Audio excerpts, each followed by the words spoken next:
Olá, pessoal, bom dia para vocês, bom dia para todo mundo. São 7 horas em ponto, hoje é dia 26 de novembro de 2025, estamos na última semaninha do mês e uma semana agitada, né? Porque lá em Brasília o clima de sublevação contra o governo Lula na Câmara e no Senado começa a produzir os primeiros resultados. Em retaliação à indicação de Jorge Messias para o Supremo Tribunal Federal, o Senado aprovou ontem uma pauta-bomba que pode custar 14 bilhões de reais por ano para o governo federal, engessando ainda mais investimentos que já não estão fáceis de conseguir por causa das vicissitudes desse país complicadíssimo chamado Brasil, né? Então o Alcolumbre ontem, além da pauta-bomba, ele também pautou para o dia 10, para daqui a pouquíssimos dias, menos de 2 semanas, a sabatina que deve avaliar se Jorge Messias, se a indicação do presidente Lula, vai prevalecer ou não, né?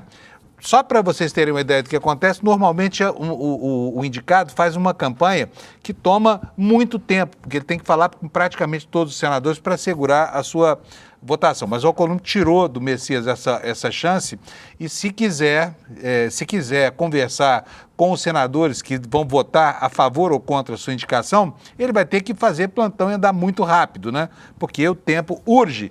E essa é mais uma medida para demonstrar a insatisfação de Alcolumbre com relação a Bolsonaro. Então a relação do governo Lula com o Congresso está no seu pior momento, né? Um momento de afirmação das veleidades das duas casas legislativas e o país começa a sofrer. Enquanto isso, a direita começa a querer encher a papuda de gente outra vez, porque tem aí várias convocações de greve de caminhão, de paralisação, de mobilização, nos mesmos modos que aconteceu no fim de 2022, no começo de 2023. A questão agora é saber se vai haver uma resposta, né, do público bolsonarista a esse tipo de provocação. E os próceres da extrema-direita continuam absolutamente inconformados com o cumprimento da prisão domiciliar do chefe da quadrilha do golpe do Brasil, Jair Messias Bolsonaro. Esses são os assuntos que nós vamos tratar hoje aqui, obviamente teremos muitos outros aqui, e eu espero que você tenha uma edição proveitosa com as notícias que nós separamos para você começar o seu dia, tá bom? Vou logo chamando aqui o meu companheiro Alex, porque na área do esporte tem algumas novidades. Alex, bom dia, tudo bom? Bom dia, Panuso, bom dia a todos. Como você está, Panuso? Tudo ótimo? Eu tô bem, mas eu queria saber de você, porque eu tô preocupado com você, Alex. O Grêmio ontem deu uma naba no Palmeiras. O que aconteceu? Acabou Então, agora o campeonato pro Palmeiras, né? sim, praticamente, Panuso. Ontem eu assisti o jogo de besta, porque eu já sabia que a gente ia perder.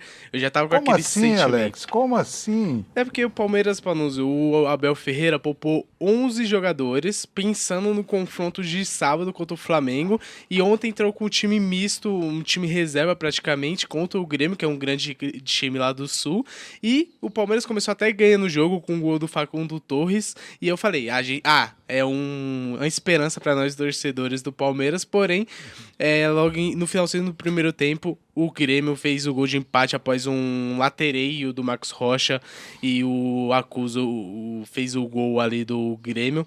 E no segundo tempo, o Panuso, o Grêmio virou com um gol de pênalti ali do Carlos Vinícius, fez o terceiro também com o Willian de pênalti novamente, e no finalzinho do jogo, nesse momento eu não estava mais assistindo o jogo porque eu já estava dormindo estressado. Passando raiva, né? Tomou Sim. um balde de Rivotril e foi dormir, né? Sim. Aí o Benedetti, que é um zagueiro do Palmeiras, que tem mais 1,90 m de altura, apenas 18 anos, fez o gol ali, que fez um golzinho só pra falar que fez, e o Palmeiras perdeu. E no outro confronto que era importante também, lembrando, se o Palmeiras perdesse e o Flamengo ganhasse, o Flamengo era campeão ontem, mas como ficou empate 1-1 ali contra o Atlético Mineiro, pode ser campeão na próxima rodada ali do Campeonato Brasileiro, Panusa. Mas tem alguma chance ainda pro Palmeiras, ainda que teórica, não? Sim. Chance teórica tem, matemática, mas não dá, né? Sim. Acreditar Lembrando, nisso. falta 2 jogos, né, Panuso? Que falta agora a 37ª e 38ª rodada. E nisso o Palmeiras tem 70 pontos, o Flamengo tem 74. para o Palmeiras passar o Flamengo, o Flamengo teria que perder esses 2 jogos, o Palmeiras ganhar esses 2 jogos, porém eu acho algo bem difícil. Eu creio que na próxima rodada o Flamengo será campeão brasileiro de 2025, como a gente pode ver aqui na tabelinha, o Flamengo com 75 pontos, Palmeiras com 70, com a vitória de ontem o Grêmio pulou para nono colocado com 46 pontos e vamos torcer para que sábado a temporada do Palmeiras não seja jogada no lixo, Panuso. Muito bom. E lá no Santos, Neymar de novo machucado, né? Impressionante como ele se machuca. Sim, lembrando que ele teve essa lesão bem ali no confronto importante contra o Internacional ontem, antes de ontem, na segunda-feira, que era o importante para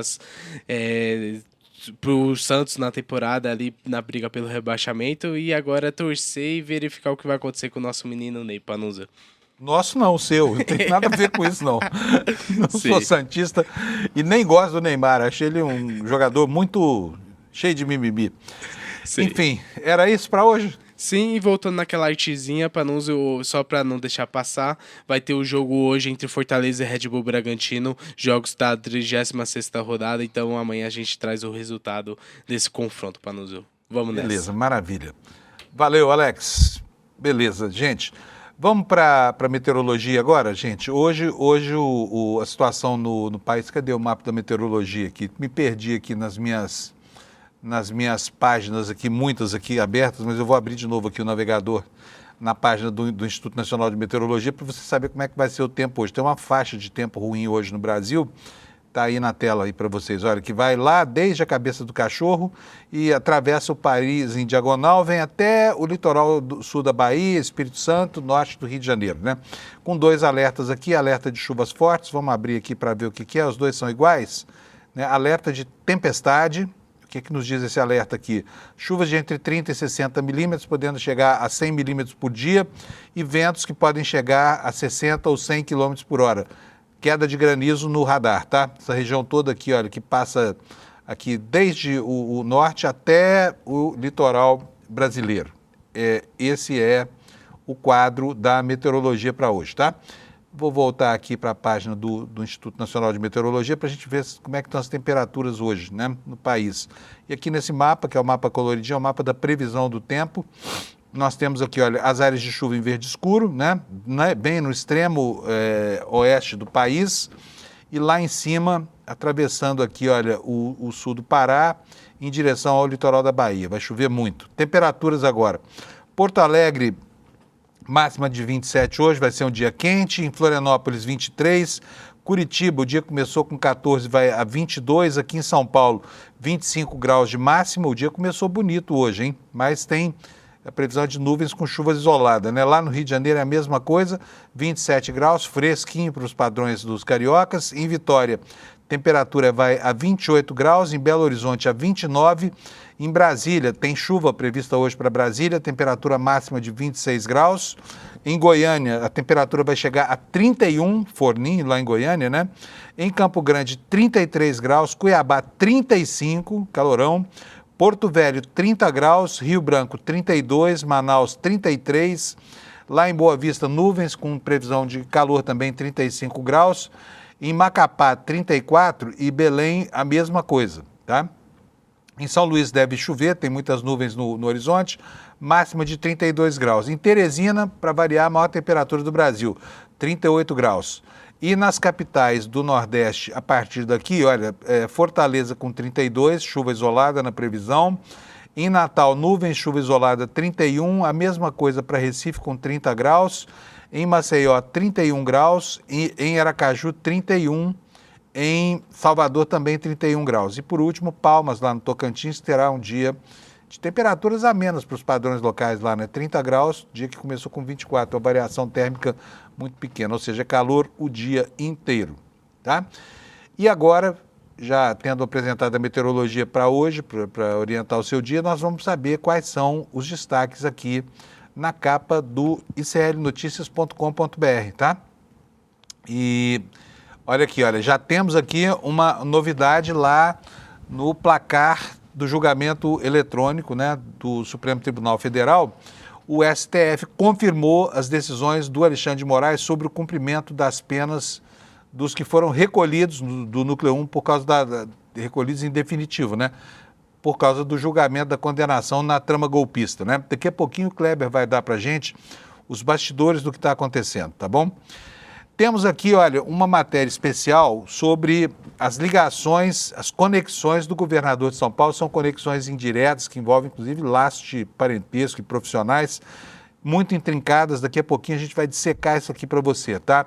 Mas, enfim, o Banco Master, ao que tudo indica e ao que vem sendo trazido à luz nos últimos dias, se mantinha em cima de conexões políticas com a extrema-direita brasileira, tá? E aí entra Tarcísio, Cláudio Castro, entra o governador do Distrito Federal, Ibanez, e era assim que esse banco, que na verdade era uma arapuca, vinha se mantendo, né, sugando bilhões e bilhões de reais, graças à generosidade dessa gente de coração mole com banqueiro da direita brasileira. Daqui a pouco a gente explica por quê, tá bom? Olha, como eu falei lá na abertura do programa, o Senado ontem marcou a sabatina do Jorge Messias para o dia 10 de dezembro. A leitura da mensagem presidencial vai ser no dia 3 e a sabatina vai ser no dia 10. Isso dá ao Messias muito pouco tempo para trabalhar a sua candidatura. E aqui, vou arriscar aqui um prognóstico, depois você me cobra, tá? Alguns dias antes do Lula viajar para a Malásia, eu venho dizendo aqui que a candidatura do Messias subiu no telhado.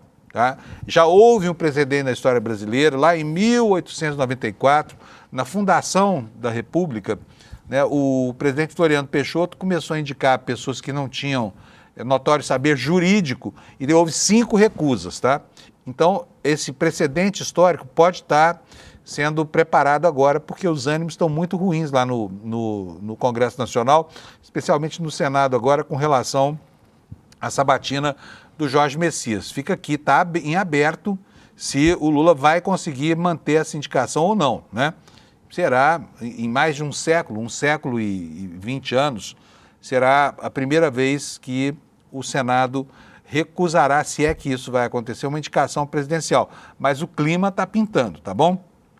Olha, enquanto não consegue ainda barrar o Jorge Messias, o Senado lá, né, está retalhando o governo de uma outra forma, está aprovando pautas bombas. Ontem aprovou a aposentadoria especial para os agentes de saúde, né? 14 bilhões por ano a menos no Caixa dos Investimentos, né?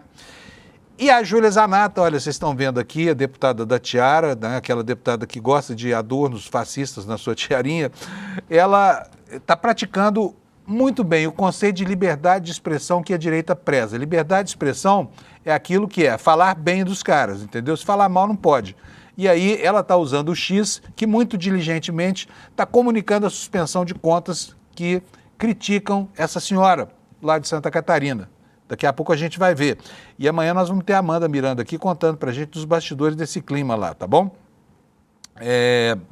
Bom, a anistia permanece fora da pauta da Câmara, pelo menos por enquanto. Há uma pressão grande, enquanto os bolsonaristas começam a tentar pressionar para ganhar o jogo no tapetão das mobilizações e da pressão golpista de sempre, como eu falei lá na abertura do programa, né? E temos uma boa notícia, que é essa aqui, olha, o Brasil atinge o menor nível de pobreza e desigualdade em 30 anos, segundo o IPEA. Esses são os temas do jornal de hoje e agora eu vou começar a dissecar o noticiário para você, tá bom? Vamos começar aqui pela suspensão dos direitos políticos de Bolsonaro et caterva. Está aqui a notícia no site do ICL, Supremo suspende suspeitos dos direitos políticos e torna inelegíveis os condenados por trama golpista. A decisão do julgamento da tentativa de golpe combina inelegibilidade, suspensão de direitos políticos e início imediato da execução das penas. E tem mais uma coisa que não está dita aqui, que é a perda da patente dos militares, tá? Em alguns dos casos. Matéria do Kleber Lourenço, que já vai estar conosco aqui, diz o seguinte: o Supremo Tribunal Federal avançou um passo decisivo na responsabilização do núcleo da tentativa de golpe ao declarar a inelegibilidade e a suspensão dos direitos políticos de Jair Bolsonaro e de todos os demais condenados no núcleo 1, pelo menos.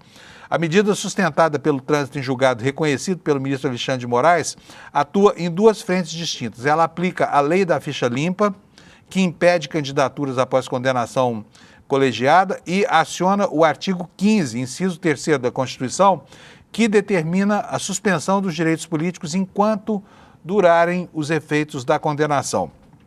Ao registrar que a defesa de Bolsonaro deixou transcorrer em branco o prazo para novos embargos, o Supremo Tribunal Federal consolidou a impossibilidade de novos recursos internos e declarou encerrada a fase processual. Portanto, não tem mais choradeira, tá? E aqui eu quero voltar à capa do nosso site para que a gente possa ver a informação mais importante neste momento da nossa manhã, tá? Que é a confirmação pelo Supremo, como você está vendo aí nessa manchete, das decisões do Alexandre de Moraes sobre o cumprimento das penas da trama golpista, né? Matéria da Ana Pompeu da Folha Press, espelhada aqui no nosso site. Vamos lá, para saber o que foi que aconteceu. A primeira turma do Supremo confirmou nesta terça-feira, 25, de forma unânime, as decisões do ministro Alexandre de Moraes, que determinaram o encerramento da ação penal do núcleo central da tentativa de golpe de Estado e também o início imediato do cumprimento das penas. Moraes oficializou na terça a condenação definitiva de Bolsonaro a 27 anos e 3 meses de prisão. O relator pediu ao presidente da primeira turma, Flávio Dino, o agendamento de sessões no plenário virtual da Corte, que é o ambiente remoto por meio do qual os ministros depositam votos e não há espaço para nenhum debate. Os votos são feitos por escrito, né? E aí o Flávio Dino marcou o início do julgamento do referendo das decisões de Moraes para as 18 horas. Foi também o primeiro a votar, acompanhando o relator. E, além disso, já votaram o Cristiano Zanin e a Carmen Lúcia, completando, né, o plenário da primeira turma. Ele também determinou a prisão dos condenados à trama golpista, que ainda estavam em liberdade, os ministros Augusto Heleno, Paulo Sérgio Nogueira e Anderson Torres e o almirante Almir Garnier. Réus, na mesma ação, foram presos e iniciaram cumprimento da pena a qual foram condenados na mesma ação. Decisões são desfecho do processo de ao menos 8 meses contra o ex-presidente e toda essa turma aí, né? E o trânsito em julgado representa, esclarece aqui a matéria, o encerramento do processo a partir de quando a pena vai começar a ser efetivamente cumprida. Até aqui, Bolsonaro cumpria medidas cautelares e desde o fim da semana está em prisão preventiva.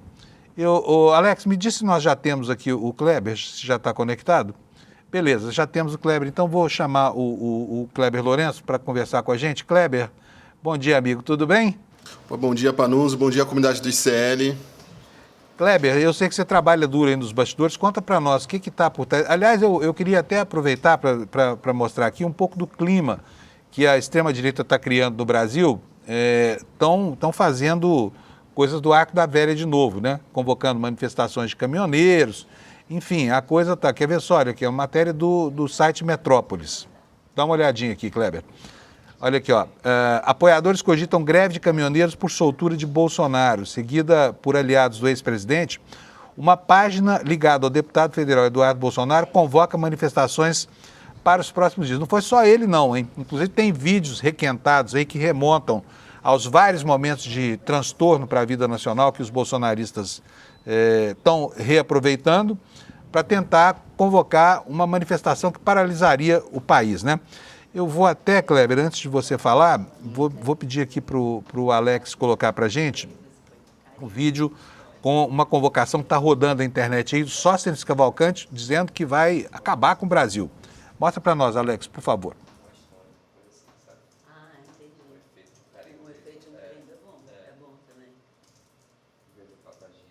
Probleminha no áudio aqui do vídeo, a gente mostra depois. Voltou aí?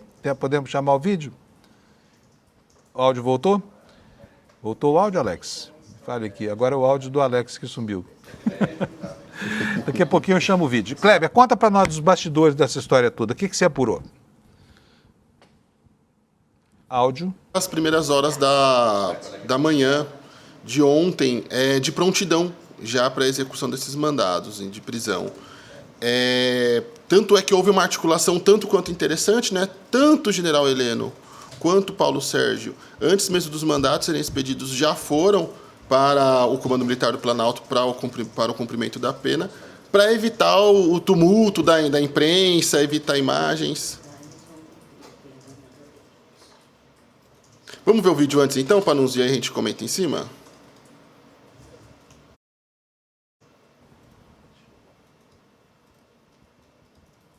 Cadê o vídeo, gente? Achando Hoje tá pronto. que vão nos intimidar, estão errados. Vamos ocupar as ruas do Brasil. Brasileiros, agora é a hora do povo brasileiro. Ocupem as ruas, mostrem sua insatisfação. Nós precisamos fazê-lo. Já há uma convocação para o dia 3. Mas antes disso, eu já sei que está tendo manifestações espontâneas para sábado, para domingo, para tudo que é dia. Nós vamos para as ruas denunciar a censura e a interferência no devido processo legal do processo de um presidente da República, bem como um monte de colegas parlamentares que estão aqui, e só deixar esse alerta ao Brasil e dizer que a nossa batalha só está começando. E 2026 é logo ali e nós vamos libertar o Brasil. Vocês ouviram o que ele falou, né? Nós vamos arrebentar o Brasil. A campanha é por arrebentar o Brasil, é isso, Kleber? É importante, é interessante também esse vídeo do Sócrates. Eu chego a conversar com ele sobre as articulações também do próprio PL, como é que estão as coisas também em relação a 2026.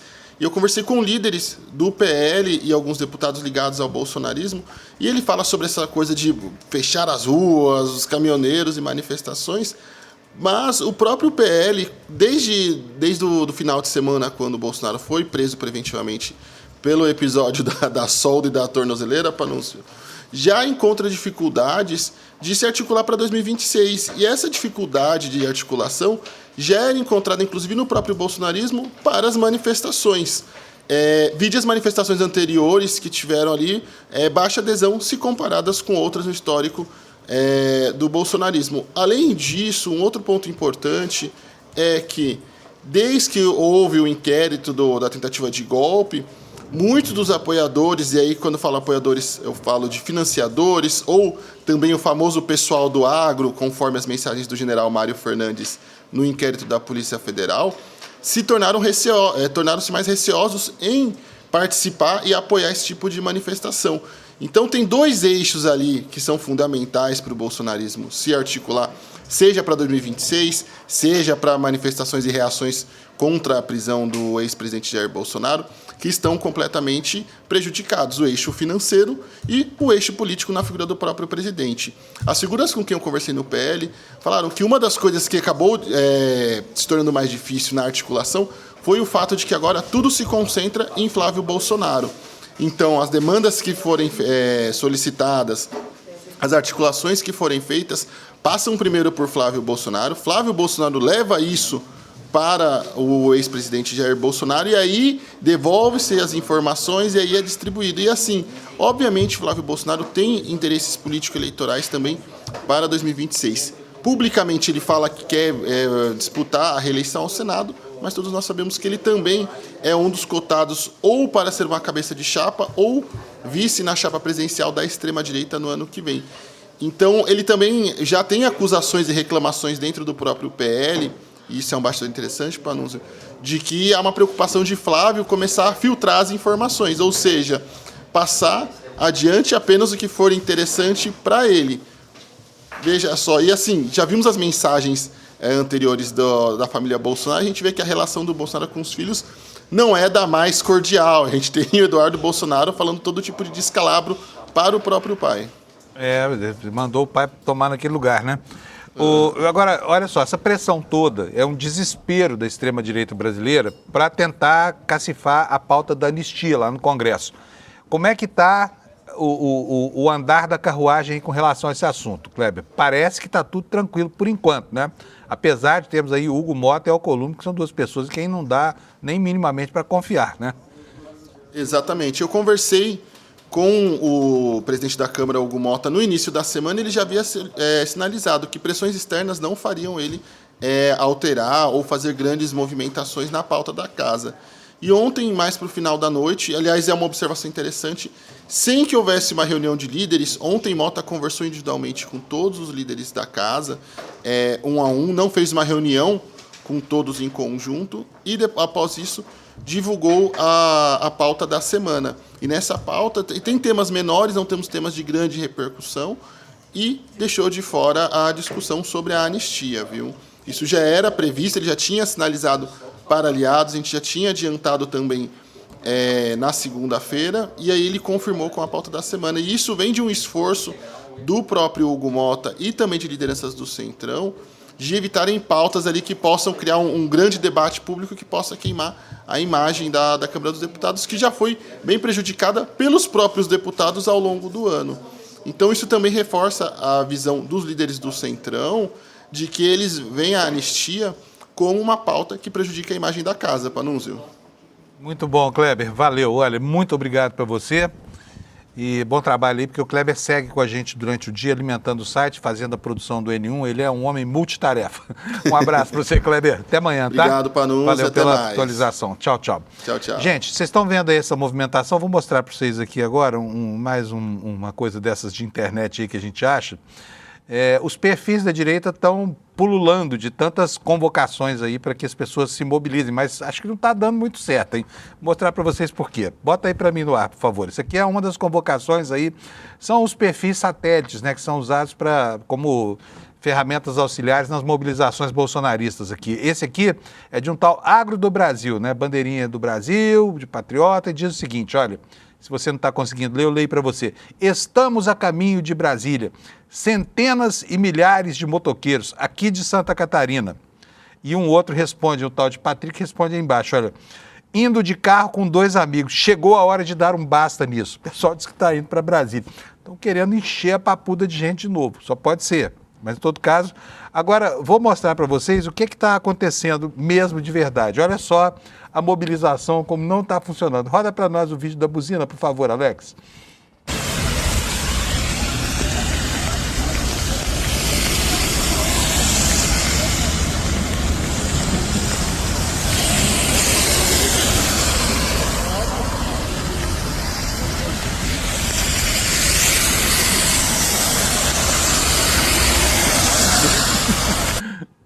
Ai, que tristeza essa solidão, né, de não ser atendido. Ai, viu? Mas, enfim, a confusão está grande aí e deve continuar nos próximos dias. E, obviamente, que felizes eles não estão, né? Mas era uma coisa tão previsível, né? Vai dar tudo certo. Bolsonaro vai ficar lá na cadeia mofando, provavelmente essa agitação em alguns dias acaba e aí começa a fase do esquecimento. Eu queria dizer para vocês que o Brasil, o que aconteceu nesta semana, o encarceramento desses golpistas, nos redime de um atraso de 40 anos, um atraso de quase meio século na história, porque isso deveria ter acontecido ao final do ciclo da ditadura militar. O Brasil, em 1979, optou por fazer uma anistia ampla, geral e restrita. Perdoou todo mundo, especialmente os agentes do Estado que atuaram na repressão àqueles que contestavam a ditadura militar brasileira. 6 anos depois disso, a Argentina, em 1985, colocou no banco dos réus as 3 juntas militares que governaram o país com mão de ferro, que mataram mais de 30 mil e que produziram uma ditadura muito parecida com a ditadura brasileira, embora mais violenta. E no ano passado, a gente assistiu ao filme espetacular, Argentina, 1985, lá com o Darín no papel do promotor, acho que Stacera, se não me engano, o nome dele, o nome do promotor que era representado pelo Darín. E o que nos mostra o nosso atraso em relação a isso. Quer dizer, enquanto a Argentina botava lá no banco dos réus os culpados pelos horrores que aconteceram lá, o Brasil passava a mão na cabeça. Gente, por exemplo, como o capitão Wilson Machado, que em 1981 dirigiu o Puma, onde havia uma bomba para provocar um atentado terrorista no Rio Centro, lá no Rio de Janeiro, esse cara continuou progredindo na carreira, tá? Se aposentou como general. O cara era capitão, se aposentou como general. Por quê? Porque era um terrorista, tá? Um terrorista, uma ação terrorista, tá? Que nem mesmo o esforço, a censura, o esforço para criar uma situação artificial, para dizer que aquilo era culpa da esquerda, nada disso deu certo. Mas o Brasil seguiu incólume aí, perdoando aqueles todos que atentaram contra as liberdades democráticas, que prenderam, que torturaram, que mataram, né? Que fizeram todo tipo de sevícia contra as pessoas e as instituições, só porque as pessoas divergiam.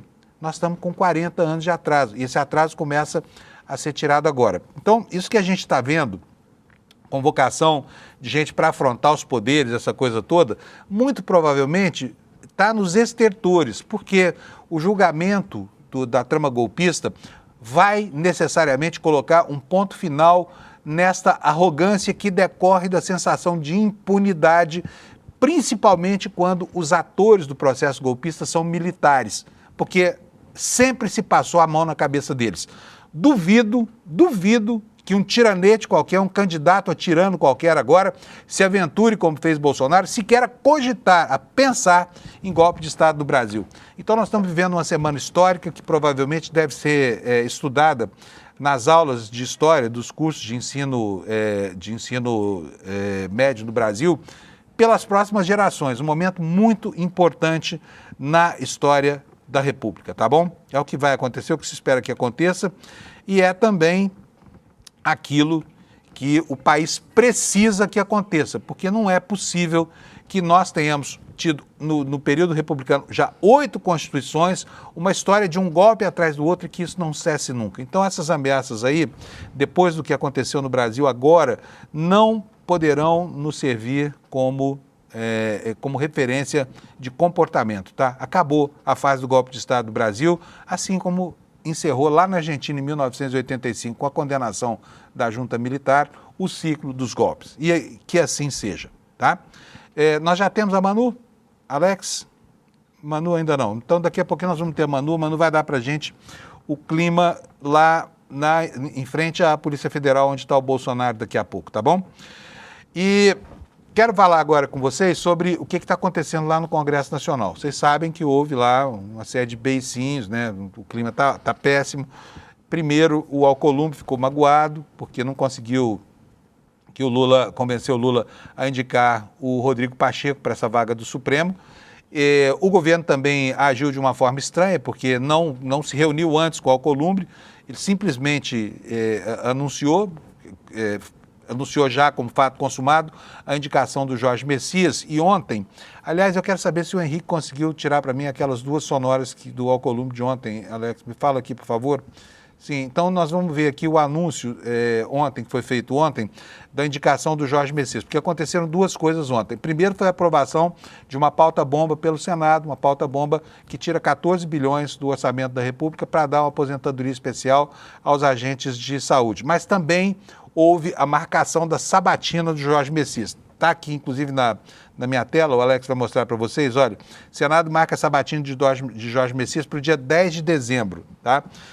O que nos diz a matéria aqui, que é uma matéria escrita pela Agência Brasil, que a sabatina, a sabatina do indicado pelo presidente Jorge Messias para a vaga aberta na aposentadoria do ministro Barroso vai ser no dia 10 de dezembro. 10 de dezembro é daqui a 2 semanas, tá? A leitura da mensagem presidencial com a indicação vai ser feita no dia 3. Então, o Messias vai ter muito pouco tempo para trabalhar a sua candidatura. E ontem, ao anunciar esse cronograma, que ninguém estava esperando, porque era favas contadas, que essa indicação, a votação ia ficar para o ano que vem, né? Já que não há pressa mais. Por quê? Porque os julgamentos estão praticamente concluídos lá no Supremo, porque vai haver recesso no fim do ano, tem férias forenses, tem tudo isso, então não havia pressa, mas o Alcolumbre resolveu dar curso à sua vingança pessoal por ter sido preterido na indicação do Rodrigo Pacheco. E fez isso ontem, chamou o senador Otto Alencar, estavam os dois lá, um ao lado do outro, para comunicar que a sabatina vai ser no dia 10. Primeiro na CCJ e depois imediatamente, que é como acontece sempre, a tradição não é lei, mas é tradição. Aí a sabatina vai ser referendada pelo plenário do Senado da República, dia 10. Sobram 15 dias para o Messias trabalhar essa candidatura. Agora, observe como o Alcolumbre deixou escorrer um veneninho assim pelo canto da boca ontem, quando fez esse anúncio, né? Como se fosse tudo normal. Bota para nós aí, Alex, por favor. Eu tomei conhecimento na quinta-feira, no dia do feriado, eu estava no Amapá e tomei conhecimento pela imprensa da decisão do governo, inclusive com um diário extra publicado naquele mesmo dia e uma nota, se não me engano, da SECOM, do Palácio, informando, inclusive com uma fotografia, da decisão institucional do presidente da República de indicar o doutor Jorge Messias, advogado-geral da União, para esta vaga aberta no Supremo Tribunal Federal. Combinamos que a leitura da mensagem será feita no dia 3, agora de dezembro, uma quarta-feira, pela manhã às 9 horas, e como de rito processual e obedecendo o regimento interno do Senado Federal, vai se dar vistas coletivas no dia 3 e no dia 10 será feita a sabatina dentro da Comissão de Constituição e Justiça e posteriormente, como tem acontecido, será conduzido ao plenário do Senado Federal. E eu designei como relator o senador Everton Rocha do Estado do Maranhão. Eu tinha designado antes para o Gonê, o Omar Aziz, é do meu partido, não podia colocar outro do meu partido, então colocamos o Everton Rocha, que vai ser o relator. Eu já comuniquei a ele, já está consciente, aceitou a relatoria e nós vamos, sem dúvida nenhuma, conduzir isso como conduzimos outros indicados nesse período para a sabatina na Comissão de Constituição e Justiça. Vocês entenderam, né? É isso. Ele repetiu 2 vezes aí nessa fala que tomou conhecimento pela imprensa. Ficou magoado com isso, enfim, vai criar todo tipo de dificuldade para o governo. A verdade é que isso cria mesmo uma dificuldade para a consolidação dessa indicação, porque assim como é prerrogativa do presidente da República indicar quem bem entender, também é prerrogativa do Senado aceitar ou recusar aquilo que os senadores entenderem como bom ou como ruim, né? E o desfecho disso a gente só vai saber mesmo no dia 10. Tem vários fatores intervenientes aí. Vocês podem reparar que uma das primeiras reações, quando foi confirmada a indicação do Messias, foi uma mensagem do ministro André Mendonça, que se opõe a quase tudo que o governo faz lá no Supremo Tribunal Federal, mas elogiou a indicação. Por quê? Porque o Jorge Messias é, como ele, evangélico, né? E o elemento que cria identidade aí, inclusive identidade política, não é o espectro ideológico, é o espectro religioso. Né? E tem 14 senadores no Senado hoje que são votos evangélicos. Então, é uma incógnita se Lula vai conseguir ou não. Tem muita coisa aí para interferir nessa história toda. Bom, gente, a Manu já está prontinha lá na sede da Polícia Federal, lá em Brasília. E antes de chamar... Aliás, não vou chamar antes a Manu, porque eu quero ver a cara dela aqui. A Manu protagonizou... Oi, Manu, bom dia.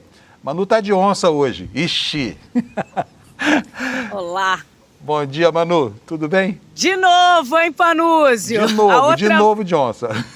Muito bom dia, Panúzio. Bom dia, Manu. Daquela vez que eu entrei no Despertar, lá no julgamento, eu também tava de onça. Tava de onça. Agora, tá me ouvindo? Onça... Tô te ouvindo muito bem. Tava de onça e ela ficou uma onça. Mas eu quero mostrar uma coisa super divertida que a Manu fez, porque a Manu protagonizou... Sabe aqueles esculachos que o Bolsonaro dava nas repórteres? Porque ele é um covarde, né, Manu? Manu sentiu isso na própria pele. Uma das histórias foi com a Manu, né? A Manu estava lá como setorista no Congresso e acabou tomando uma chulapada do Bolsonaro, mas ela esperou o tempo passar. Eu vou colocar para vocês o vídeo agora mostrando como é que a Manu se vingou dessa agressão. Bota aí para nós, Alex, por favor. O senhor vai responder por isso. Criminalmente? Criminalmente! Sim, aqui na Polícia Federal. Ah, que beleza, hein, Manu? Como é bom o mundo não gira, ele capota, né? É isso aí, Panúzio. Eu, inclusive, na hora que cheguei aqui na PF, encontrei vários jornalistas, cinegrafistas, e o que eles me falaram? Olha, você é o assunto do dia, parabéns, você se vingou, mas não é questão de me vingar. Gente, eu queria só que desligassem um ponto que eu tô vendo a galera do N1 já se preparando. Se puderem tirar aqui, por favor. Então, o que eu digo? Não é que eu me vinguei, Panúzio, ele não me tratou só mal, ele tratou o Brasil mal. E o que me revolta é justamente a forma como um chefe de Estado, o presidente de uma nação, tratou o país, as coisas que ele falou que a gente não comenta nem na mesa de um botequim, tomando uma cerveja. Eu tenho até uma familiar que fala, você nunca superou, você odeia o Bolsonaro. Eu não odeio o Bolsonaro. E, inclusive, eu estaria disposta a passar por cima desses xingamentos. Depois, quem quiser assistir aí o vídeo, é só dar um Google, Manuela Borges e Bolsonaro, que vai ver o vídeo completo. Mas se ele fizesse uma boa administração para o Brasil, e a gente sabe que foi péssima a gestão dele em todos os setores, saúde, educação, economia. Então, o que me revolta e o que me indigna é a forma como ele tratou o Brasil, os brasileiros, principalmente na pandemia. As pessoas perdendo vidas, perdendo familiares. E esse senhor fazendo chacota, dizendo que não era coveiro, para chegar de mimimi, enfim, rindo das pessoas sem ar. Hoje eu tenho uma familiar muito próxima que tem fibrose idiopática pulmonar, é dependente 24 horas de oxigênio, e se esse diagnóstico tivesse vindo lá atrás, na pandemia, talvez ela não estaria hoje aqui para defender esse homem, porque ainda assim ela é bolsonarista. Então o que me indigna é ver o que esse senhor fez com o país, dividindo famílias, causando essa polarização e o discurso de ódio que ele vomitava em cima dos brasileiros. Não é à toa que hoje ele sofre com os problemas gástricos, com crises de soluço, porque a justiça não é só divina, a justiça também acontece aqui na Terra, né, Panúzio? A justiça, eu sou ateu, então eu acredito em justiça divina, mas a justiça da terra está funcionando, que é o que a gente está vendo aí. E o pessoal que está esperando, eu imagino que Deus também está de saco cheio dessa turma aí, né? Pandemia, 700 mil mortos, muita gente, 500 mil pessoas poderiam ter sido salvas se houvesse algum tipo de atitude mais empática, não aconteceu. Manu, mas é muito bom ver você aí, mesmo que você não tenha um espírito de vingança, você estava com uma cara muito sacana nesse vídeo, e é uma delícia ver isso acontecer, viu? Agora me conta como é que está o movimento aí, porque eu estou aqui, eu quero até que o Alex coloque aqui pra gente no ar de novo, porque muita gente está começando a ver o programa agora. Põe aí pra gente, Alex, aqui a minha página aqui, por favor, pra gente falar. É uma matéria do Metrópolis, né? A imprensa não está muito atenta ainda, mas vai ficar, porque começaram de novo essas ameaças aqui, olha. Greve de caminhoneiro, não sei o que mais, né? Acontece que isso que está querendo se insuflar hoje entre os agitadores bolsonaristas aconteceu antes das punições. Será que a extrema-direita brasileira está querendo de novo encher a papuda de patriotários? É isso, Manu? E como é que está a repercussão aí na porta da Polícia Federal? Olha, tudo indica que sim. Ontem eu vi até um vídeo do Sóstenes conclamando a população a ir para as ruas, a defender Bolsonaro, mas aqui na porta da Polícia Federal tem meia dúzia de gato pingado. Isso ontem, né? Porque hoje ainda está todo mundo dormindo, friozinho, chuva, não tem nenhum apoiador, até a imprensa também já está menor aqui, a cobertura parece que já está menor.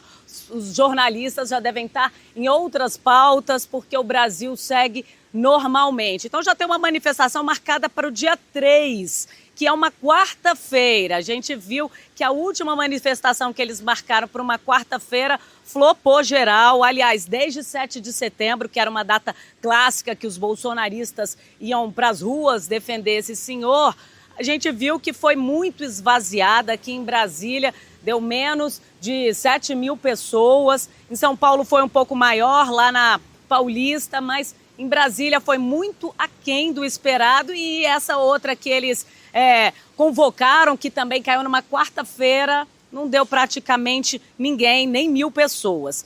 Então, isso enfraquece o discurso de anistia. Ontem eu cheguei a entrevistar antes o Sóstenes Cavalcante e ele diz que tem sim os votos para aprovar a dosimetria e eles apresentarem um destaque para tentar emplacar essa anistia. Diz que tem cerca de 300 votos. Eu conversei com algumas lideranças do Centrão e eles disseram que eles não colocam a digital deles nesse projeto. Por quê?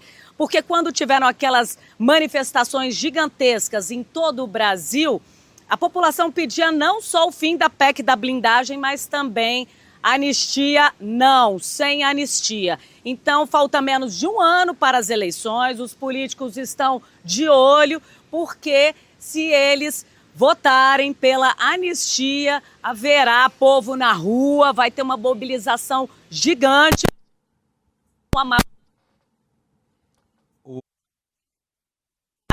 Para quem trabalha, para quem quer derrubar a democracia brasileira. Bom, vamos torcer para que nada disso aconteça, que nada dê errado. Ouvimos. Manu, obrigado, viu, pela sua participação. Deixa só antes de você, a Manu registrou agora há pouco uma cena, mandou para mim aqui um videozinho sobre o clima lá, né? Por quê? Porque estão convocando manifestação, mas os bolsonaristas não aparecem, meia dúzia de gato pingado, como ela bem falou. Vou pedir pro Alex posicionar para a gente o vídeo aqui, em que, né, teve um bate-boca ali, provocações e tudo mais. Depois eu vou repetir o vídeo da buzina de ontem, porque eu achei muito engraçado. Mas bota aí o vídeo lá do bate-boca para nós, Alex, por favor. A gente comeu o osso, é por isso. Vai comer a gente novo. Não vai não. E se comer, a gente tira de novo. E se comer, a gente tira de novo. Não, a gente luta por democracia, amor. Eu não defendo político nenhum. Eu defendo a democracia. E Bolsonaro na cadeia. Reclame no STF, amor. O pessoal estava exaltado aí, né, Manu? Provocação. Agora, de fato, é meia dúzia de gato pingado de um lado e do outro também, né?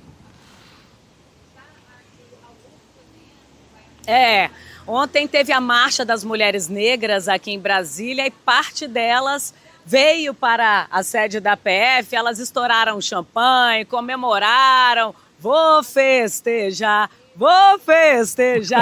e era até um grupo maior do que os bolsonaristas que estavam do lado de cá, onde eu estou aqui na parada de ônibus, que é onde eles se aglomeram. Mas tinha mais mulheres negras desse movimento do que de bolsominions.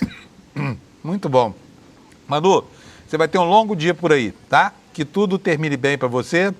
E eu quero dizer de novo que eu adorei o sarro que você tirou do Bolsonaro. Eu acho que ele devia ver esse vídeo para entender, né, que respeito profissional, respeito por mulheres são dois valores, a gente não brinca com isso, né? E quando a gente brinca, acontece isso, vem a roda do destino e repõe tudo no lugar. Então, um beijo para você, obrigado, viu, Manu? Beijão, Panúzio, ótimo programa.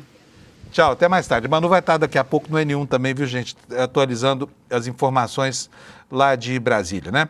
E aí vamos seguir aqui com as informações do nosso noticiário. Eu quero dar uma notícia boa para vocês, porque faz tempo que a gente não fala nada de bom que acontece no Brasil.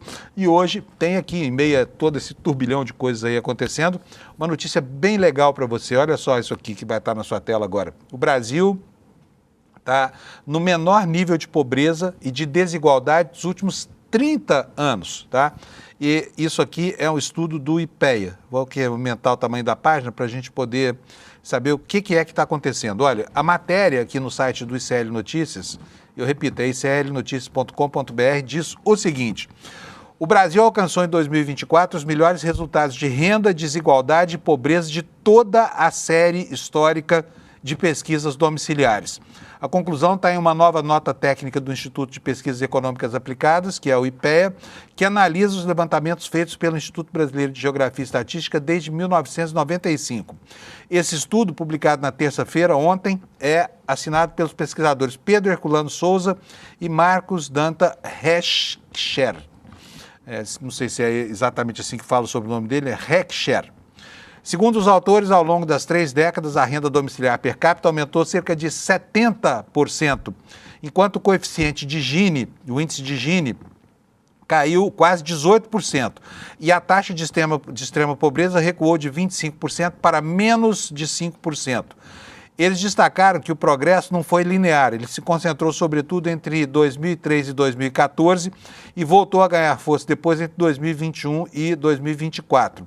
Em 2024, todos os indicadores, renda média, desigualdade e pobreza, alcançaram os melhores níveis já registrados nas pesquisas domiciliares. O texto da nota técnica, diz aqui a reportagem, relembra ainda que o Brasil enfrentou um ciclo prolongado de crises entre 2014 e 2021, marcado por recessão, recuperação lenta e forte impacto da pandemia.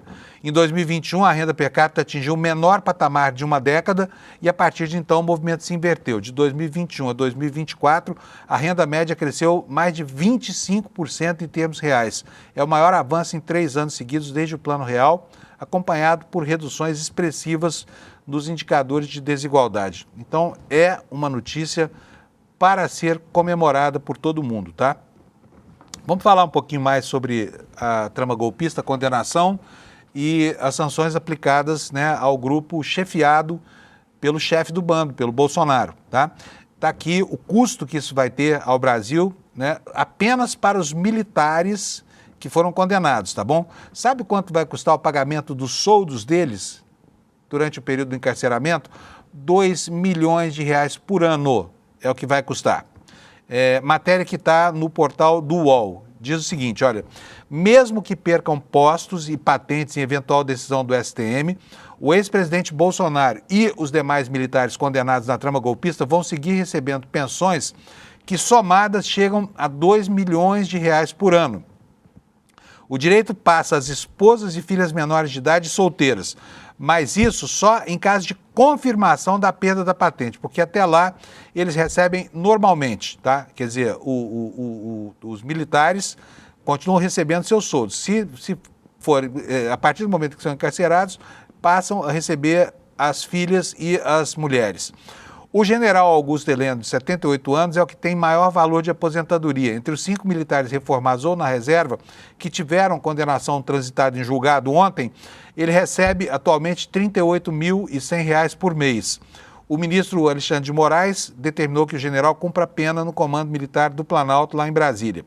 Com a menor patente do grupo, a de capitão reformado, Bolsonaro é o que recebe menos, tá? Mas ele tem outras fontes de renda, tá? E a matéria explica aqui, ó.